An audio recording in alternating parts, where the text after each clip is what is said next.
What's happening? No matter how hard I try, my apartment key won't work. I've just returned from a business trip, only to find myself locked out. I try calling Randy, who should be home, but there's no answer. Peering through a cracked window, I see that the apartment is empty. I'm certain I'm at the right place, so where is everything? Where did Randy go? Panicked, I head to my in-laws' house, and there's Randy. When I arrive, Randy looks at me and asks, "Who are you?" I'm stunned as Randy smirks at me with an unsettling sense of triumph. The situation is one I never could have anticipated. My name is Sharon, I'm 32, and I'm a working housewife living with Randy. We've been married for 3 years. Randy and I were once fierce competitors at work. Though he was a tough rival, he was also my greatest supporter. It wasn't long before we started dating, and we got engaged after a year. However, as we were about to register our marriage, Randy dropped a bombshell. "Sharon, I'm thinking of quitting my job after we get married." What? Why would you quit your job? I've been contemplating this for a while. I want to use my experience to start my own company. Your own company? Yes, I want to venture into something bigger. Please, let me try. His sincerity was palpable, but I was at a loss. I wanted to support Randy, but quitting his job to start a business seemed like a huge risk. We're married now, and I want to have children someday. Was it necessary to jeopardize our stable life? I couldn't voice my concerns to Randy. In the end, he quit his job right after our wedding and used all our savings to start a staffing agency. People say, "Wow, Randy's incredible." Aren't you proud? Your husband is a CEO. But I don't feel that way at all. My female colleagues, especially my good friend Marilyn, share my sentiments. Starting a business right after getting married is too risky. I agree, Marilyn. I wanted to object, but I couldn't. Be careful, Sharon. Randy tends to push things through on a whim. I've seen him make mistakes at work because of it. You'll need to keep a close watch. I will. I'll support him as much as I can. But the truth is, entrepreneurship is foreign to me. Why did Randy suddenly choose to start a staffing agency? Randy never gave me a clear answer. Though he was once competent at his job, his business ideas seemed to falter after he quit. The company struggled with high labor costs and minimal work. With so many staffing agencies available online, his face-to-face approach was ill-advised. Randy's business quickly ran out of funds, and employees started quitting. Eventually, he turned to me for help. "Sharon, can you lend me $20,000? $20,000.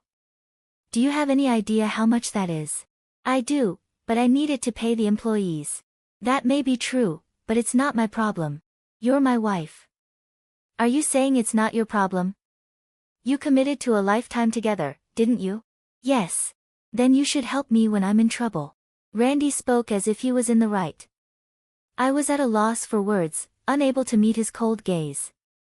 Over the next few days, Randy's demands grew, accompanied by insults like, "This is your fault. You didn't support me. You need to cover the shortfall." I faced daily beratings and even some physical aggression. I began to wonder if it was my fault. A year into our marriage, Randy's company was on the verge of bankruptcy. My savings had been drained, spent on propping up his failing business. Still, Randy refused to shut it down and instead turned to his parents for help. My father-in-law is an average office worker, and my mother-in-law is a homemaker. They don't have much to spare, but they couldn't ignore their desperate son. In the end, they mortgaged their house to lend him the money. I was horrified. Would any parent really risk their home for their child? My fears were realized when Randy's company went bankrupt within 6 months, leaving us with nothing but debt. After the bankruptcy, Randy seemed to lose all motivation. He began spending his days lounging around the house, and I couldn't stand it any longer. I confronted him several times. "Randy, we're not exactly swimming in money. I've used up all my savings. Can you please find a job?" "What? How can you be so cold? I'm devastated after losing the company. This isn't the right time for that. We owe money to your parents. They'll be fine. Their house is the collateral. Do you even understand what that means? If this continues, they'll lose their home. It doesn't concern us. My parents are older now, maybe this will be their chance to finally be useful. I can't believe you're thinking like this. I never imagined you'd turn out to be so selfish. From that moment on, cracks began to appear in our marriage. It had been about 6 months since Randy's company went under, and he showed no inclination to find a job. He worked occasional day labor but spent all his earnings on himself. Meanwhile, I was scraping by, depleting my savings, and cutting corners just to make ends meet. One day, during a work break, my mother-in-law called. "Hi, Sharon. I'm sorry for the sudden call, but I need to talk to you." "Hello, mother-in-law. What's going on? Can you lend us some money? If we can't repay the loan by the end of the month, we'll lose our house." My worst fears seemed to be coming true. I told her, "Let me think about it. I've already spoken to Randy, but he said, I don't have any money. If you lose the house, so be it." "What? What are we going to do, Sharon?"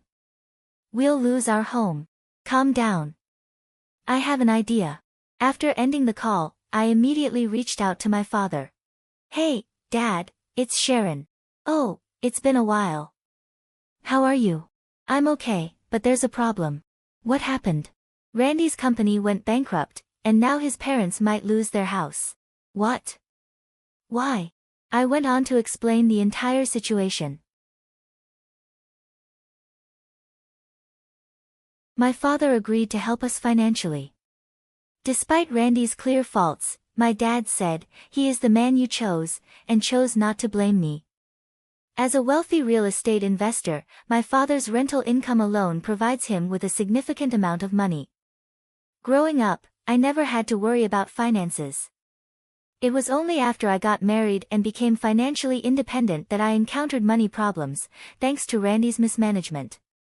I felt guilty accepting my father's help, but it was necessary to save my in-laws. I kept this aid a secret from Randy and transferred the money directly to my in-laws. Why didn't I tell Randy? I had only mentioned that my dad works in real estate. I feared that if Randy knew about my father's wealth, he would start making demands for money. If that happened, it would spell the end of our marriage. To avoid resentment and protect my parents and in-laws, I chose to keep my father's financial status a secret and continue my relationship with Randy. When I informed my mother-in-law about my father's help, she responded with relief, "Are you sure? You and your father have saved us. It's fine."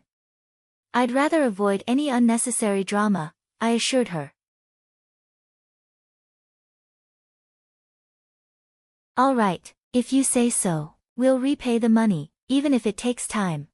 Don't worry, I'll assist with that as well. Thank you, Sharon, you've been a lifesaver." Her voice trembled with gratitude over the phone. I was relieved to have been able to help her, despite the tough situation. However, Randy's behavior continued to deteriorate. He became increasingly absent from home and would dismiss my inquiries with, "None of your business," yet still demanded money for groceries. I had to leave for a 3-day business trip. Although I was anxious, I also felt a sense of relief. 3 days without dealing with Randy's presence. When I returned, my anticipation to get home was overshadowed by dread. As I tried to unlock the door, something felt off. The key wouldn't work no matter how many times I tried. Randy wasn't answering my calls. I seemed to be locked out. What if Randy wasn't home? I couldn't get inside. Peering through the peephole, I saw the apartment was empty. This couldn't be the wrong house. But where was my stuff? Where had Randy gone? Panicking, I forgot to call the management company and reached out to my parents instead, but they didn't answer. So, I decided to head to my in-laws' house, bringing the souvenir I had bought. When I arrived, Randy was there. "Randy, what are you doing here?" My mother-in-law spoke first. He showed up unexpectedly, asking to stay for a few days. "What? Randy, what's going on? I couldn't get into our apartment." Randy smirked and looked down at me. "Who are you?" "What?" I was stunned, but Randy's smirk remained. I managed to ask, "What are you talking about, Randy?" What about the house keys? Isn't it clear? I've moved out. That house. Oh, and by the way, we're already divorced. I've got a new girlfriend now, so you should just leave. A new girlfriend? Shocked. My mind went blank as Randy shoved his phone screen in front of me. There he was, smiling and hugging a young woman. At that moment, everything felt meaningless, and I lost the ability to think clearly. Fine, whatever, this marriage was over a long time ago. I sank to the floor, feeling defeated, while Randy looked down at me with a smug grin. Suddenly, a loud smack echoed through the room. Randy was knocked to the ground by a slap from his mother. What the, mother, what are you doing? What have you done, Randy? What do you mean, what have I done? I left a useless wife and now I'm planning to marry my new girlfriend.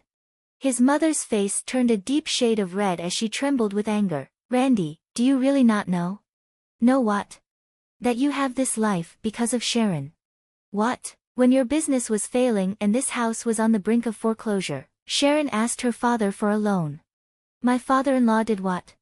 Randy's shock was palpable, clearly stunned by the revelation. His mother didn't hold back. And yet you, how much more trouble do you need to cause before you're satisfied? Sharon even helped us with the repayments. No way, Sharon did all that for me. You betrayed such a wonderful person. If you have time to dote on another woman, why don't you spend some time working? Aren't you ashamed of burdening your wife and parents at your age? You are no longer our son. Leave now, and you will be responsible for repaying all the debt yourself. But Mom, tears streamed down Randy's face as he began to plead, clearly rattled by his mother's words. His father grabbed his arm and started to drag him away. Randy turned to me, desperation in his eyes. Sharon, I was wrong. Please, help me out here. Help you out? How? Just pay off my debt for now, and then we can start over as a couple, okay? You've already filed for divorce, haven't you? Well, we can reapply for a marriage license. I shot Randy a cold, steely glare. Then, to address all the past grievances, I firmly replied, don't be ridiculous. Reapply for a marriage license? How selfish can you be? I've worked tirelessly to support you, only to have you betray me, your own parents, and even have an affair. No, I won't do that. I'll break up with her. I don't care. Your apologies mean nothing now. I was a fool for ever trying to help you. Remarry your mistress if you want. But know this, I will never forgive you. I hope you struggle with your massive debt for the rest of your life. Sharon, wait, please, His pleas were abruptly cut off as his father-in-law forcibly ejected him from the house. We locked the door behind him, making it clear he was never welcome back. I then reached out to a lawyer to demand repayment for the money I had lent him. Given the massive debt from Randy's failed business, the total amount was staggering. Randy's parents disowned him and removed him from their will, ensuring that he would inherit nothing if something happened to them. In the end, Randy lost not only his home but also his support network. Even his mistress grew tired of him and vanished. He got what he deserved. A man who lived solely for himself faced the consequences of his actions. As for me, I moved back in with my parents after the divorce. They are concerned for me, having just come out of a failed marriage. But honestly, I have no regrets. I have a stable job and a loving family who stands by me. That alone makes me feel truly blessed. From now on, I'm determined to live my life fully for the people who genuinely care about me.